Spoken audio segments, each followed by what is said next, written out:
Salut tout le monde, bonjour, bonsoir, salam alaikum. J'espère que vous allez bien. Moi ça va. Ça va, on est là. Aujourd'hui, on se retrouve pour ma première vidéo YouTube. Franchement, j'espère que ça va bien se passer parce que là, c'est chaud. Mais bon, ça va. Du coup, je vais un peu me présenter parce que bon, il faut se présenter, un minimum. Du coup, je m'appelle Syrah, je suis étudiante en langue arabe dans une université. Et puis, je suis sur TikTok. Je pense que la majorité des personnes vont venir de TikTok, donc vous me suivez déjà là-bas. Pour les nouveaux et les nouvelles, ben voilà, c'est moi. On m'a demandé sur mes réseaux sociaux, donc Snapchat et TikTok, de faire une vidéo sur le thème que j'avais fait en story. Parce qu'en fait, en story, c'est éphémère, donc du coup, c'est trop chiant. Et j'arrivais pas du tout à mettre toutes mes stories. Du coup, je me suis dit, why not? Pourquoi pas faire de vidéos sur YouTube? Au moins, ça reste. Au moins, les gens, ils peuvent partager avec d'autres personnes. Et puis, ça reste quoi. Donc voilà. Aujourd'hui, on se retrouve pour le thème tant attendu, hein, qui a fait fureur, donc les relations hors mariage. Alors, on va partir sur plusieurs points. Donc, je vais vraiment aborder plein de sujets pour que ça réponde au maximum à plein de questions, parce qu'on m'a posé énormément de questions. Les relations hors mariage, déjà, c'est quoi? Pour commencer. Parce qu'on entend beaucoup parler des relations hors mariage, mais des fois, on n'arrive pas forcément à mettre un mot. Donc, les relations hors mariage, c'est lorsque un homme ou une femme, donc du sexe opposé, vont se côtoyer, vont sortir ensemble, vont faire des activités ensemble, etc. Et donc, du coup, moi, je vais parler du point de vue social et du point de vue religieux. Donc, il faut savoir que cette vidéo, elle s'adresse à tout le monde. Que tu sois musulmane, bouddhiste, athée ou autre, enfin, toute confession confondue, cette vidéo-là, je pense que ça peut servir à plein de personnes. Voilà, parce qu'on va vraiment toucher à tous les points. Donc, une relation en mariage, donc c'est deux personnes qui sont ensemble, qui font des activités ensemble, ils sortent, ils vont au resto, ils font ci, ils font ça, et puis voilà, même des personnes aussi peuvent faire des choses intimes aussi. Donc une relation hors mariage est basée sur quelque chose qui n'est pas lié par un pacte de mariage, par un acte de mariage, voilà, tout simplement. Alors, du coup, attendez, c'est chaud là, c'est quoi? C'est chaud. Donc il faut savoir que les relations hors mariage, aujourd'hui, en 2023, c'est devenu normal. C'est-à-dire qu'aujourd'hui, on peut voir une personne de manière différente si elle n'a jamais été dans cela, donc avoir un copain ou une copine, on peut très très mal le voir. Il y en a qui peuvent se moquer de ça parce qu'ils se disent mais c'est devenu normal en fait. C'est devenu un effet de mode peut-être aussi d'être avec quelqu'un, de partager pendant un certain temps de sa vie une relation avec une personne. Donc bon, ça peut être un phénomène de mode. Il y en a qui disent que c'est un phénomène de mode, il y en a qui disent que non, en fait, c'est sentiment. Donc si je l'aime, je le fais. Nous, quand je dis nous, je parle de la religion musulmane parce que je sais qu'il y a beaucoup de non-musulmans qui m'ont posé des questions dessus. Donc, dans notre religion, et peut-être dans d'autres religions, franchement, s'il y a des chrétiens ou d'autres confessions, vous pouvez me dire aussi, vous, votre aspect religieux, qu'est-ce que votre religion dit sur ce sujet-là. Par contre, sur nous, dans notre religion musulmane, c'est formellement illicite d'entrer en fait dans une relation hors mariage, car dans le noble Coran, donc je vais vous mettre le verset ici, ensuite il faut savoir juste que lorsqu'on met un verset, il y a une interprétation qui est derrière. Donc moi, j'ai pas cette interprétation-là, mais d'autres savants l'ont. Donc voilà, si vous avez un tafsir, vous pouvez regarder, mais encore une fois, vaut mieux-il être accompagné de quelqu'un pour apprendre cette science-là.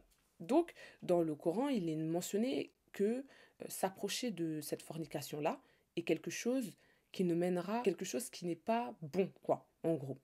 Et donc, dans ce noble livre, dans le Coran, du coup, dans ce livre-là, le Seigneur nous informe qu'il ne faut pas que nous nous approchions de cela. Pourquoi? Parce que forcément, dans tous les livres religieux, lorsque le Seigneur, le Créateur, évoque un fait néfaste pour l'être humain, techniquement, c'est qu'il y a une raison derrière. Vous voyez un peu ou pas? Le terme de fornication, il y a énormément de monde qui ne comprennent pas en fait ce terme-là. Il y en a qui disent, mais moi on est venu sur Snap, on m'a dit, mais Syrah, en fait, moi je comprends pas. Moi je suis dans une relation en mariage, mais j'ai jamais forniqué, j'ai jamais fait l'acte. Vous voyez ou pas? Donc déjà, la définition de fornication, je vais vous la mettre là, d'accord? Donc la définition de fornication, un rapport sexuel entre deux personnes qui ne sont ni mariées ni liées par un vœu, et plus généralement la pratique des plaisirs sexuels. Cette pratique est considérée comme un péché de la chair par le christianisme, le judaïsme et l'islam. Donc, techniquement, la fornication, quand on entend ce mot-là, on pense directement, comme on l'a bien dit, la fornication est liée à l'acte, à la pratique intime. Voilà. Mais en fait, dans plusieurs, peut-être dans d'autres religions, mais dans notre religion, par exemple musulmane, il n'y a pas seulement qu'une seule fornication. Parce qu'aujourd'hui, on se dit, mais je sors avec quelqu'un, je ne commets pas la fornication. Mais en fait, la fornication, ce n'est pas seulement que ça. Parce qu'en fait, il y a différents aspects, en fait, de cette fornication-là. Donc, ce n'est pas seulement l'acte intime, il y a d'autres choses qui en découlent. Là, je vais vous mettre un hadith. Les personnes qui ne savent pas un peu ce que c'est les hadiths, etc. Donc, en fait, les hadiths, c'est un recueil des actes et paroles de Mohammed et de ses compagnons à propos de commentaires du Coran ou de règles de conduite. Donc, les hadiths dont l'ensemble constitue la sunna sont le second fondement du dogme de l'islam. La religion musulmane, il y a plusieurs aspects de la fornication. Comme vous pouvez le voir ici, hein, là je vais vous mettre le hadith. Dans l'islam, il y a la fornication sous plusieurs aspects. Donc, la fornication des yeux, et le regard, la fornication des oreilles et l'écoute, la fornication de la langue et la parole, la fornication de la main et le toucher, la fornication du pied et le pas, et le cœur a envie et espère, et c'est le sexe qui rend cela véridique ou le dément. Donc on peut voir déjà dedans, là je suis pas en train de faire une analyse, hein, d'accord, mais on peut voir déjà que dans la religion musulmane, il y a plusieurs aspects en fait de la fornication. Donc pour les personnes qui ne savaient pas, qui me disaient oui, Syrah, écoute, ben, moi je ne commets pas l'acte, donc techniquement de la fornication, enfin de l'acte intime, donc techniquement je ne rentre pas dans cette case. Or que si, la fornication a plusieurs aspects, comme vous l'avez bien pu voir précédemment. Après, moi, au début, quand on me disait ça, je me suis dit, mais je pense qu'on m'avait très très mal compris, en fait, sur mes propos. Peut-être que je devais spécifier ça dans ma story en disant que oui, en fait, il y a plusieurs aspects pour que les gens puissent comprendre. Les effets négatifs des relations hors mariage. Donc, il faut savoir que les relations hors mariage, pour ma part, vous me direz, vous, ce que vous en pensez. Franchement, n'hésitez pas à écrire en commentaire, vous, quels sont les aspects négatifs que peut-être j'ai pu oublier. Mais quels sont pour vous les effets négatifs? Pour moi, pour ma part, ce que j'ai pu noter, c'est que les effets négatifs des relations hors mariage sont tout d'abord la perte de temps. Il faut savoir que peu importe la religion confondue, mais lorsqu'une personne rentre dans une relation qui n'est pas liée par un mariage, qui n'est pas liée par un pacte de mariage, par une cérémonie ou autre, il faut savoir que c'est une perte de temps. Pourquoi? Parce que quand on dit que c'est une perte de temps, en fait, on ne sait même pas, nous ne sommes même pas sûrs à 100%, il n'y a pas de fiabilité pour être sûr qu'en fait, il se peut qu'il se passe en cours de cette relation-là une dispute, que les personnes auront quelque chose, et en fait, la personne se voit comme des années gâchées, comme du temps perdu avec une personne alors qu'elle ne va pas finir avec. Vous voyez un peu? En fait, on est toujours dans cette incertitude-là de est-ce que ça va aboutir à quelque chose ou pas. Vous voyez, c'est un peu... enfin, c'est vraiment une question d'improbabilité. On ne sait pas qu'est-ce qui va se passer. Nous ne sommes pas sûrs à 100% de si on va partager cette vie-là avec l'homme ou la femme. Et ensuite, du point de vue religieux, les effets négatifs aussi, il y a le fait que directement, cette relation-là va impacter votre quotidien.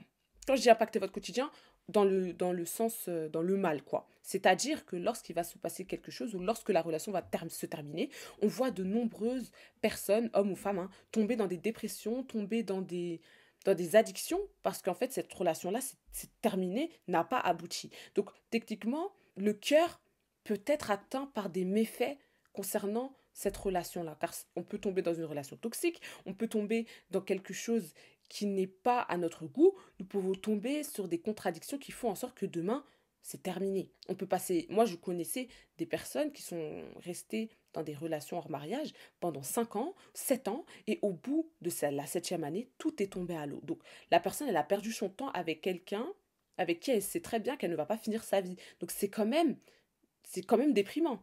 Imaginons juste, on est avec une personne pendant 7 ans, et au bout de 7 ans, ça se termine. Ça fait mal, ça doit tuer le cœur, ça fait très très mal. Et après, on voit des femmes et des hommes ne voulant plus faire confiance à un homme ou une femme parce qu'ils sont passés par cette case-là des relations hors mariage, ils ont une mauvaise expérience et ils pensent que les hommes et les femmes sont tous pareils, que les hommes et les femmes ne veulent pas de son bien, que oui, elles préfèrent être célibataires qu'être en couple et mariées, enfin être mariées. Quand je dis en couple, je parle bien du mariage, d'accord? Donc en fait, il y a énormément de méfaits parce que après, la relation peut changer quelqu'un. Soit ça la détruit, soit ça lui fait prendre conscience qu'en fait, les relations en mariage ne sont pas bonnes. Donc, il y a énormément de femmes brisées ou d'hommes brisés par ce genre de relation parce qu'elles voient que ça n'aboutit pas. La personne, elle change de comportement, elle change de fréquentation, etc. Et donc, du coup, tôt ou tard, la personne n'arrivera plus peut-être à faire confiance à un homme ou une femme et n'arrivera plus à croire en l'amour. Vous voyez un peu? Ok. Donc ensuite, du point de vue religieux, donc nous, dans notre religion, donc on avait dit que c'était quelque chose qui était illicite. Donc, techniquement, si c'est illicite, donc on avait vu que dans le Coran, là, je ne fais encore une fois pas d'explication, hein, mais le Seigneur nous disait de ne pas nous approcher de cela. Et donc, le musulman ou la musulmane qui s'approche de cela désobéit à l'ordre de son Seigneur, de son Créateur. Donc, du moment où la personne elle désobéit à son Créateur, donc n'écoute pas, enfin, n'applique pas ce que le Seigneur exige, directement la personne tombe dans la désobéissance. Quand la personne tombe dans la désobéissance, le problème est que lorsqu'on tombe dans un péché, on n'engendre pas les bienfaits qui vont en découler. La personne, elle désobéit à son Seigneur volontairement. Ça veut dire qu'elle va à l'encontre de ce que le Seigneur a proposé. La personne qui va rentrer dans cette relation va désobéir en fait à son Seigneur. Pour un être humain, pour une créature. Il faut savoir que le Seigneur est le créateur et les créatures, c'est nous. Techniquement, la personne va délaisser son créateur pour la créature. Donc, en fait, quand on voit ça, on voit l'acte de désobéissance de la personne, on se dit, mais je ne sais pas comment expliquer ça, mais on se dit, mais désobéir pour son Seigneur, pour un homme ou une femme, est-ce que cela en vaut la peine? Est-ce que cela en vaut la peine? Car normalement, la parole divine est censée être la priorité, bien évidemment, de l'individu, peu importe sa confession, d'accord? Mais donc, la personne, en fait, va transgresser, en fait, cette parole-là pour un mal, en fait, que le Seigneur a déjà mentionné. La personne va rentrer dans cette désobéissance-là. Et il faut savoir que les relations, comme je l'avais bien dit dans notre religion, bien évidemment, que c'est quelque chose qui est illicite. Donc la personne va rentrer dans quelque chose qui n'est pas bon, malgré qu'elle a été prévenue au préalable de cet acte-là. Donc c'est illicite et ce n'est pas licite. Donc techniquement, on se pose une question. Du moment où la personne rentre dans cela, est-ce qu'elle va découler quelque chose de bien ou pas? Est-ce que la personne va avoir des récompenses pour ce qu'elle fait ou pas du tout?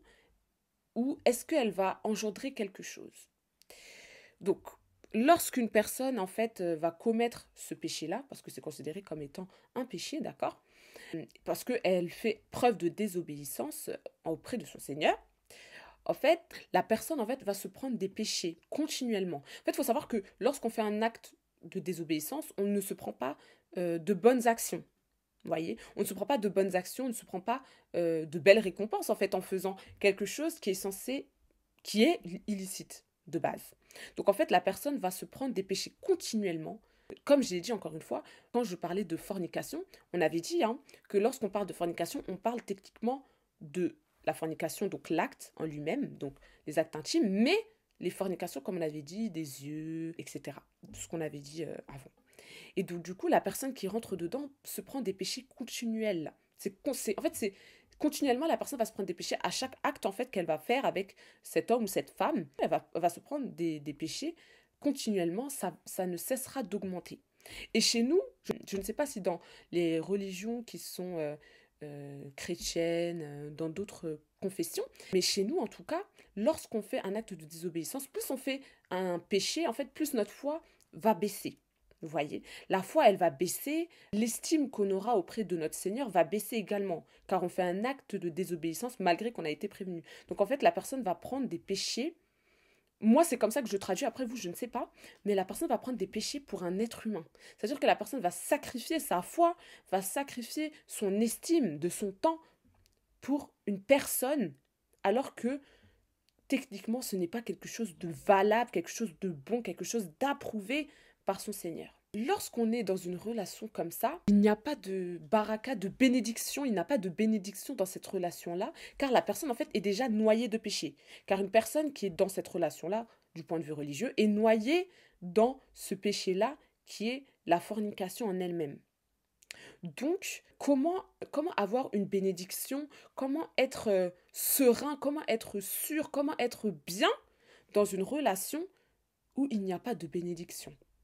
Dans une relation où on sait très bien que le Seigneur nous a inculqué, enfin a proposé dans son livre qu'il faut s'en éloigner. Et donc quand on rentre dedans, pourquoi nous espérons que tout cela va bien se passer, or que nous sommes noyés par les péchés, notre foi est diminue, donc notre estime s'abaisse en fait tout simplement. et que les péchés continuent de rentrer à chaque acte que nous faisons. C'est une question dont on peut se poser, parce que en soi, c'est paradoxal, c'est très paradoxal. L'être humain, on est très étonnant, nous les êtres humains, des fois on sait que les choses ne sont pas bonnes pour nous, mais on le fait quand même. Mais du moment là où on fait quelque chose pour un homme ou une femme, pour satisfaire ses désirs, est-ce que en tant qu'être humain, cela est normal? Parce que techniquement, par exemple, lorsqu'on on va se préparer pour un examen, d'accord? On se prépare pour un examen, je sais pas moi, un examen de grammaire. Et pendant X temps, pendant le semestre, on n'a pas révisé. D'accord? On n'a rien fait, on n'a rien révisé. Et arrivé au jour de l'examen, on va passer cet examen-là, mais à la fin, la note sera zéro, ne sera pas bonne. Pourquoi? Parce qu'en fait, on a très mal commencé les bases. Vous voyez ou pas?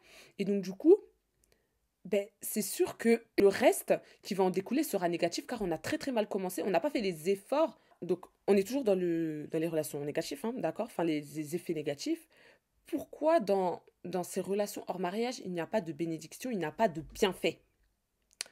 Il n'y a pas de bienfait parce qu'en fait, dans ces relations-là, puisque la personne est noyée par les péchés, et donc du coup, elle ne calcule plus la réalité, le shaitan, le diable, comme je ne sais pas comment, il y a peut-être d'autres personnes qui l'appellent d'une façon différente, mais le diable dedans, en fait, va instrumentaliser directement ce péché-là.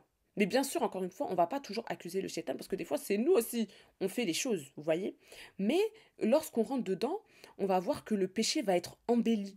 Le péché va être vu comme quelque chose de normal, comme quelque chose de qui est minimisé, en fait, tout simplement. Donc, en fait, on va rentrer dans un terrain qui, de base, n'est pas censé être beau, en fait, techniquement, c'est pas censé être beau, mais en fait, tellement la passion est présente, tellement le diable est autour de nous également, ben, en fait, il va nous faire voir les choses de façon différente, de façon jolie. Il va enjoliver le péché et faire en sorte que le croyant ou la croyante, lorsqu'elle tombe dedans, voit ça comme quelque chose de joli, comme quelque chose de bénéfique, comme quelque chose de beau.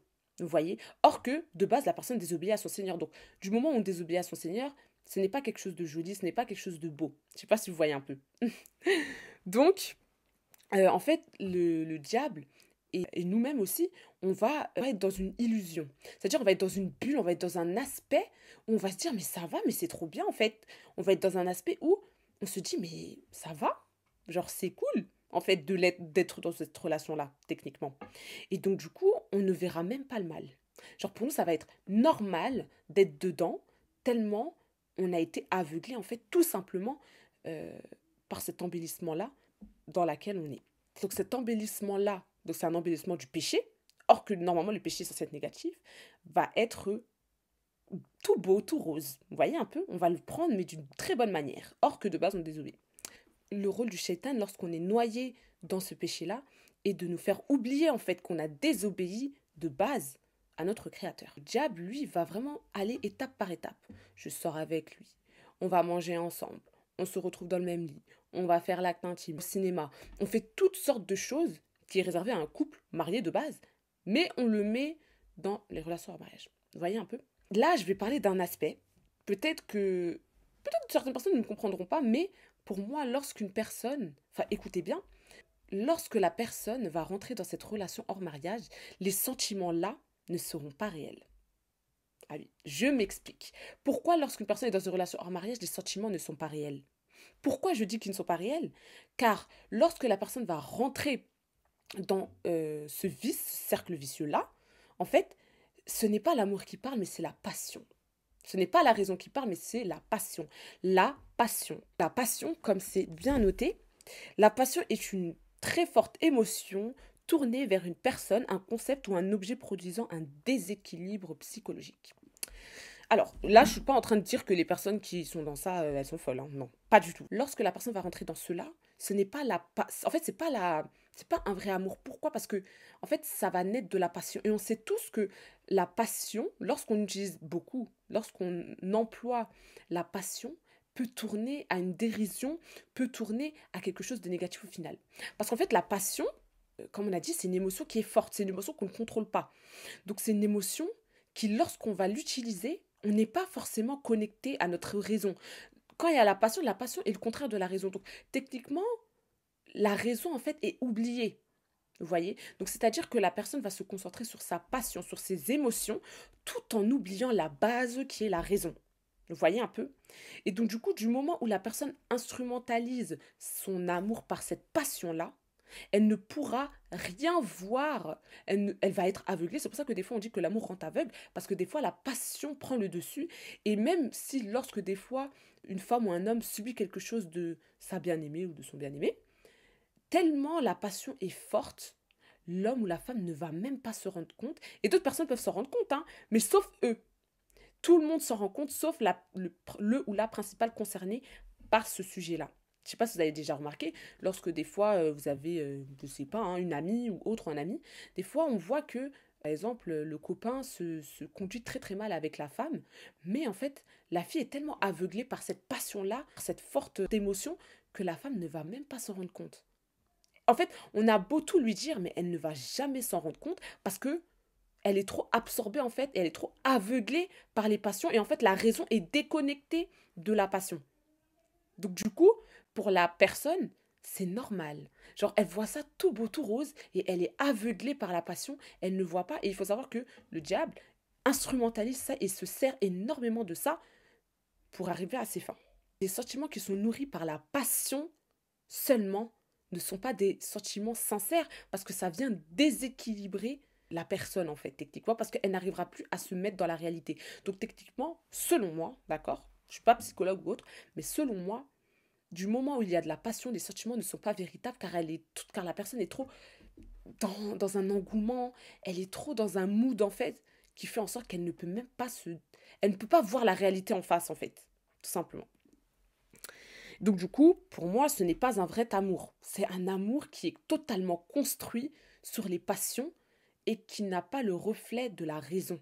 Vous voyez un peu? Et aussi, quand je dis ça, par exemple, moi, je pars du principe que quand ça atteint un summum de la passion, c'est lorsque, après c'est mon avis, lorsque la fille ou la fille ou le garçon, l'homme ou la femme, se dit je ne peux pas vivre sans lui.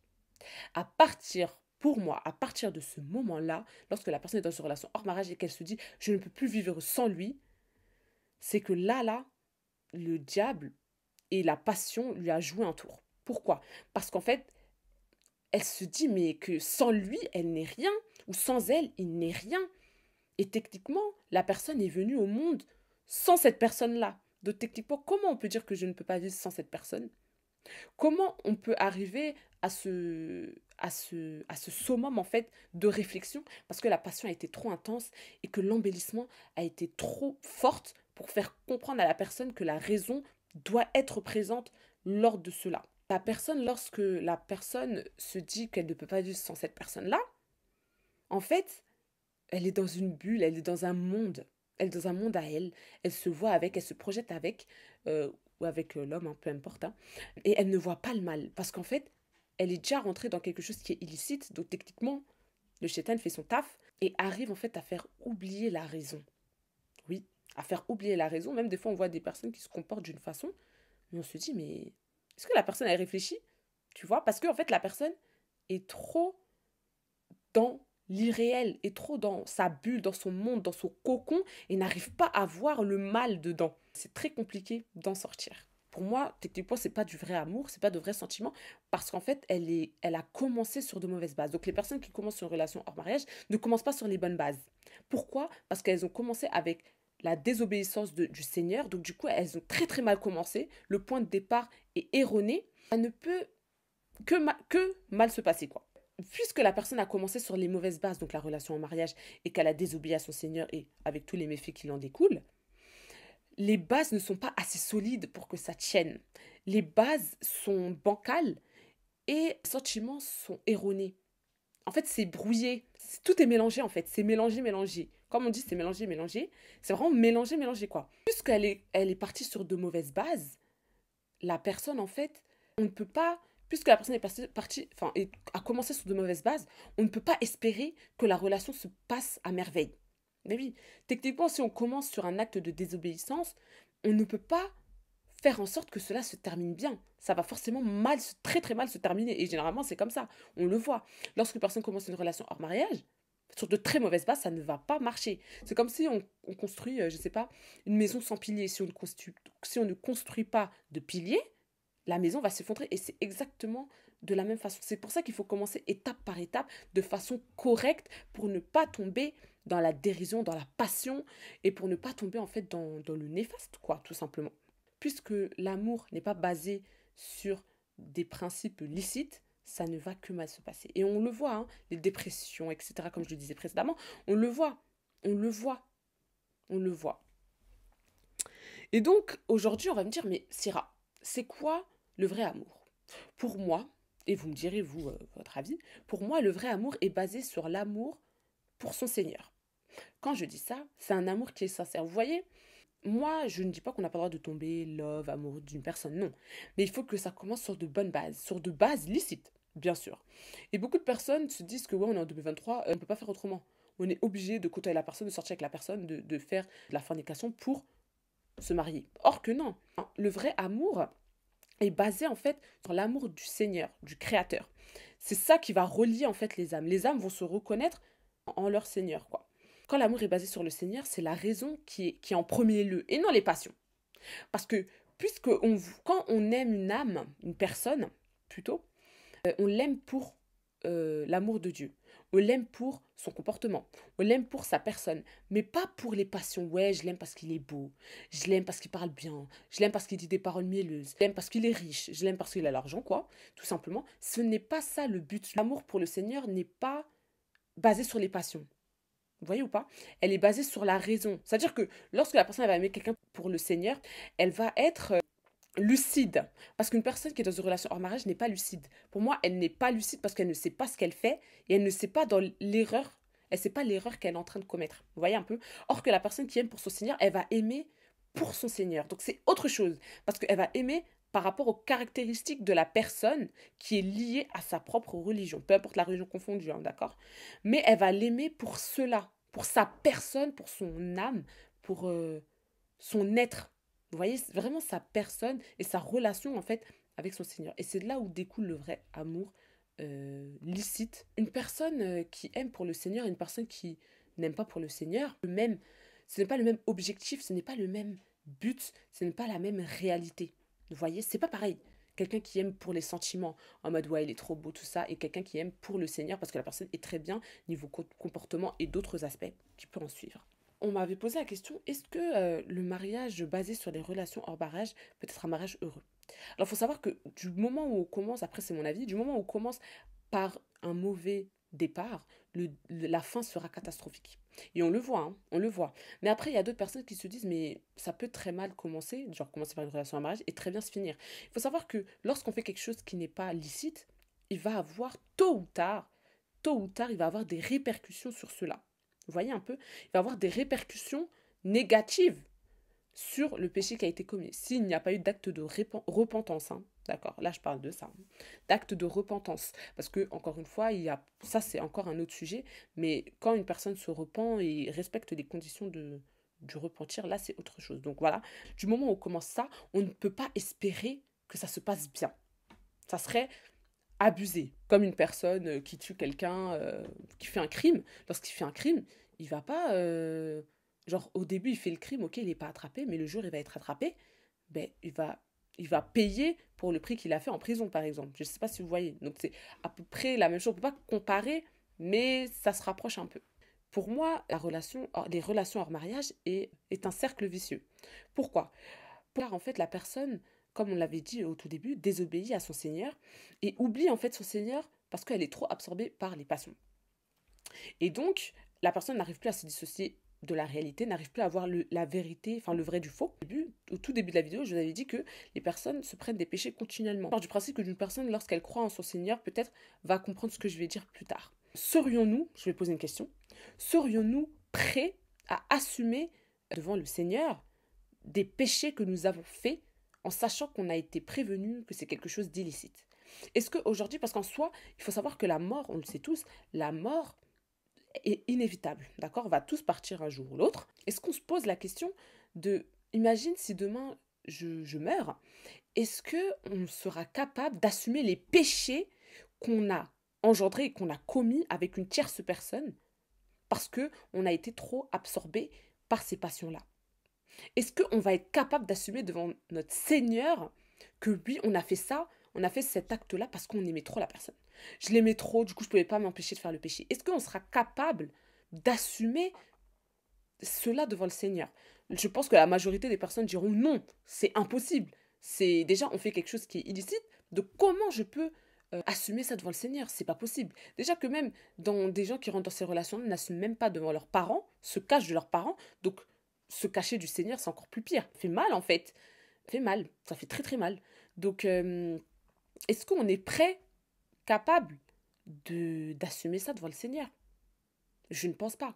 Aujourd'hui, on a plus peur du regard des gens, de nos parents, que du regard du Seigneur. Peur des êtres humains, des créatures, mais on n'a pas peur de notre Créateur. Les êtres humains, on est très paradoxal, où des fois on ne se rend pas compte. Des fois, franchement, nous les êtres humains, on ne se rend pas compte de certaines choses qu'on commet.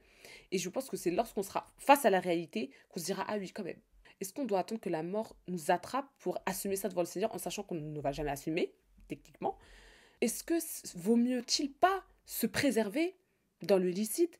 Vaut mieux-il pas éviter ce péché car le Seigneur nous a dit que c'est quelque chose qui n'est pas bon pour nous? Est-ce que on sait mieux que le Seigneur ce qui est bon pour nous ou pas? C'est quand même lui qui nous a créés, bien sûr.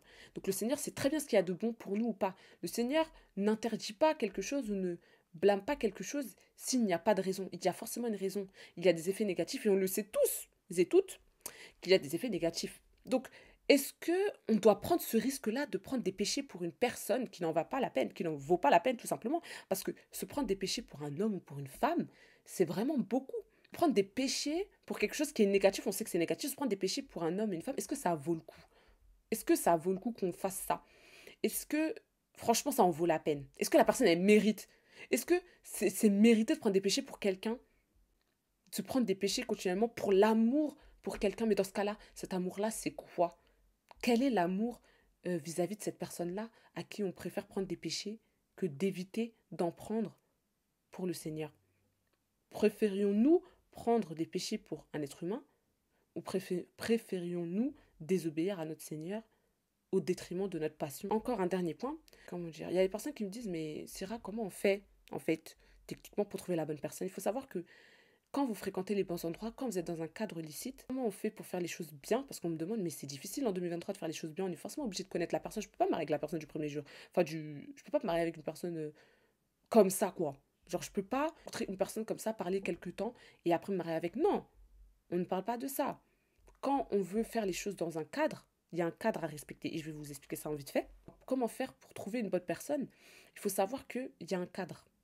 Il y a des muqabala. Peut-être que je peux faire une vidéo sur ça si vous voulez. Je peux faire une vidéo sur ça parce que j'ai déjà eu cette expérience-là aussi avec les muqabala, etc. Donc ça peut être quelque chose de bénéfique pour vous. Comment rencontrer quelqu'un et voir si cette personne est bonne ou pas.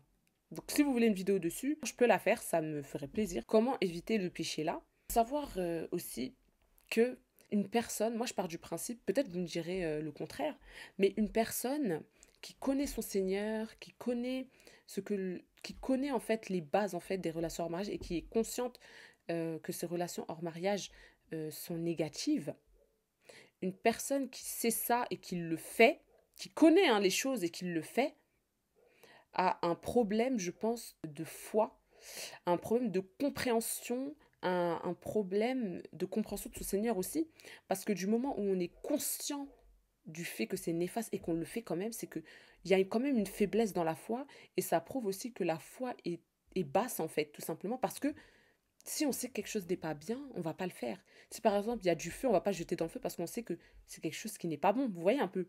Genre par exemple, c'est un feu de camp et tout, et bien on va pas se rapprocher du feu de camp parce que plus on se rapproche, plus c'est chaud. Vous voyez ou pas? Donc on va s'en éloigner. Vous voyez, on va pas s'approcher du feu puisque le feu de camp est hyper chaud. Donc quand on sait que c'est quelque chose qui est négatif pour nous et on a conscience et qu'on le fait quand même, c'est que quand même la foi est quand même basse et que la personne a très mal compris ce que le Seigneur a voulu faire passer et ne connaît pas suffisamment son Seigneur pour prendre au sérieux en fait le message qui est appliqué, qui est écrit quoi. Est-ce que vous pensez que les personnes qui sont dans des relations en mariage ont une foi hyper haute? Ou est-ce que vous pensez que les personnes qui sont dans des relations hors mariage ont une foi qui est basse, en fait, parce que techniquement, elles désobéissent à Allah continuellement, et en fait, la foi diminue au fur et à mesure des péchés commis. Donc pour moi, pour moi, mon avis, c'est que les personnes qui sont dedans n'ont pas une foi qui est suffisamment stable, en fait, pour se rendre compte, en fait, du mal qu'elles font, en fait, à elles-mêmes, parce qu'elles font du mal à elles-mêmes, à leur cœur. Puis je vais terminer sur ça. Comment reconnaître un vrai de vrai? Un vrai H, un vrai homme avec un grand H, un vrai homme, les filles, ne va jamais vous faire rentrer dans une relation hors mariage. Il voudra toujours passer par la case licite, ne va jamais vous entraîner dans cet engouement de relation hors mariage. Il ne va jamais faire ça, parce qu'un vrai homme, il vous respecte. Un homme qui vous propose des relations hors mariage et avec tout ce qui en découle ne vous respecte pas du tout et ne vous respectera jamais. Parce qu'en fait, il vous a acquis dans quelque chose de illicite. Il a profité de vous, il a profité de vos sentiments, etc., de tout sortir, etc. Et vous avez profité ensemble. Mais en fait, la personne ne vous respecte pas. Elle ne vous respecte pas. Tout d'abord, elle ne respecte pas le Seigneur parce que le Seigneur a dit que c'était quelque chose qui n'était pas approuvé, qui était illicite, et ne se respecte pas, ne respecte pas vos parents et ne vous respecte surtout pas. Vous voyez? Donc, en fait, ça prouve en fait la bassesse en fait de la personne. Vous voyez? Un homme qui vous pousse à ça prouve la bassesse en fait de sa foi, montre en fait qu'il ne craint pas suffisamment son Seigneur. Car techniquement, une personne qui craint son Seigneur ne va jamais, les filles, les garçons, hein, d'accord, je vous mets, on nous parle de tout, mais ne va jamais vous jeter dans cette relation qui est fortement illicite. Un vrai ne va jamais le faire. Si vous voulez savoir si c'est un homme est sérieux ou pas, vous regardez juste si vous vous faire tomber dans une relation en mariage. Si vous vous faire tomber dans une relation comme celle-ci, hors mariage, c'est que ce n'est pas le bon les filles. Et surtout, n'espérez archi pas, hein, n'espérez pas du tout avoir un mariage derrière qui sera fructueux. N'espérez pas du tout. Franchement, faut même pas espérer quelque chose de ce genre de personne parce que elle ne voudra que jouer avec vous. Ok, la personne est un peu gentille et tout, tout ça. Elle connaît un peu sa religion, mais du moment où elle transgresse ce que le Seigneur a dit, il faut se poser des questions sur sa crainte vis-à-vis du Seigneur. Et du moment où une personne ne craint pas son Seigneur, la personne pourra faire tout et n'importe quoi à votre sujet et vous détruire et détruire votre petit cœur. Quand même, il faut prendre soin de son petit cœur. On ne donne pas son cœur à n'importe qui. Et un vrai homme va venir chez votre papa. Peu importe l'âge que vous avez. Hein. Peu importe l'âge que vous avez. Il va venir faire les choses correctement. Différencier un homme d'un garçon, c'est ça. L'homme, il va faire les choses correctement, il va craindre son Seigneur, il va faire les démarches pour faire les choses de façon illicite. Un vrai homme, lui, comment différencier un homme d'un garçon? Un vrai homme, lui, va faire les choses de façon licite et va faire tout pour que les choses soient carrées. Donc ça, c'est un homme. Mais un garçon, les filles, s'il vous plaît, un garçon, les filles et les garçons, une femme, une fille, ne va pas passer par cette case-là et va vous faire rentrer dans une relation qui est illicite. Donc ça, voilà un comportement de garçon et un comportement d'homme. On ne peut pas espérer un mariage si on est dans une relation illicite, car techniquement, ça va péter tôt ou tard. Certains couples ne durent pas parce qu'ils ont construit de très mauvaises bases et ils pensaient connaître la personne. Arrivés dans un mariage, ils pensaient connaître la personne, or que c'est lorsqu'on vit avec une personne qu'on la connaît réellement. Et après, ça ne marche pas. Donc, s'il vous plaît, tout le monde, préservez vos cœurs, revoyez vos intentions, et faites les choses afin que le Seigneur puisse mettre la baraka dans ce que vous entreprenez. Ou comment être dans une relation licite. Comment on peut faire? Quels sont les moyens? Comment ne pas tomber dans les relations hors mariage et faire les choses correctement, les choses dans le licite? Si vous avez des idées, franchement, dites-le moi, je vais le faire. Franchement, ça fait super plaisir. Et si ça peut aider plus d'une, voilà. Du coup, là, c'est la fin de la vidéo. N'hésitez surtout pas à me suivre sur Snap et TikTok et de m'envoyer des messages pour me dire votre retour. Surtout, écrivez en commentaire si vous êtes d'accord ou pas. Quel est votre point de vue sur les relations hors mariage? Pour vous, c'est quoi les relations hors mariage et est-ce que c'est bénéfique ou pas? Franchement, il faut qu'on échange ensemble, qu'on voit un peu la vie de chacun, sans jugement et sans méchanceté. Donc dites-moi ce que vous en pensez en commentaire. Et puis on se retrouve sur les réseaux sociaux pour de nouvelles aventures. Et puis voilà, en espérant que vous avez aimé. N'hésitez pas à mettre un petit j'aime, à mettre un commentaire et à vous abonner. Et pour soutenir la chaîne et pour soutenir tous les autres sujets qui vont découler. Merci beaucoup d'avoir regardé la vidéo. N'hésitez pas à la partager aussi avec vos amis, votre famille, s'il y a des personnes qui sont dans des relations hors mariage, ou s'il y a des personnes qui veulent l'être et qui ne le sont pas. Et j'espère que vous avez passé un bon moment en ma compagnie. En tout cas, n'hésitez surtout pas à me suivre et on se dit à bientôt pour une prochaine vidéo. Bye bye!